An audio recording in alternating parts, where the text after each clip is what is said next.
કૃષ્ણ, જય મહાદેવ। આજનો વ્લોગ આપણે અહીંયાથી ચાલુ કરી દીધો છે। તો અત્યારે આજે રવિવાર હતો અને કલાક દોઢ કલાક ફ્રી હતા, તો મિતને મેં વિચાર્યું કે ચાલો મિતને અને પહેલાંને આશ્રમમાં અમે ફરવા જઈએ અને થોડું ઘણું શૂટ કરીએ, થોડી શોર્ટ વિડીયો બનાવવાના છે અને તમને આશ્રમનો વ્લોગ પણ બતાવું કે અમે કેવી મજા કરીએ અને કેવું કોમેડી કરીએ અને અહીંયા આશ્રમમાં ફરવા લાયક કેવા કેવા સ્થળ છે એ પણ હું તમને બને એટલી મહેનત કરીને તમને બતાવીશ।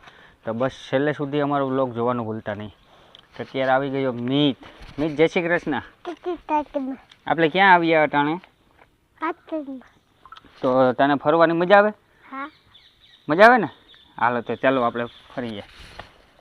બસ અત્યારે અહીં તમે જોઈ શકો છો કે કૃષ્ણ ભગવાન અને સુદામા ભગવાનની મૂર્તિ અને મંદિર છે નાનું એવું, અને અહીંયા પગથિયા છે અને પ્રમીલા ઉપર ફરે છે।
અમે ભાગ્યા છે નીચે, કે હવે નીચે જઈએ, થોડીક ન્યા રીલ બનાવીએ। અહીંયા 3-4 બનાવી છે, પછી અહીંયા આપણી બાઇક પણ આવી ગઈ છે, બુલેટ। તો થોડી ઘણી અમે બસ આ લોકેશનમાં થોડીક રીલ બનાવી અને પછી અમે નીકળીએ હોટલે। તો હોટલમાં તમને બધું બતાવું। અહીંયા મીટને ડીજે વાગી ગયું છે ને ડિસ્કો કરે છે ફૂલ મોજમાં।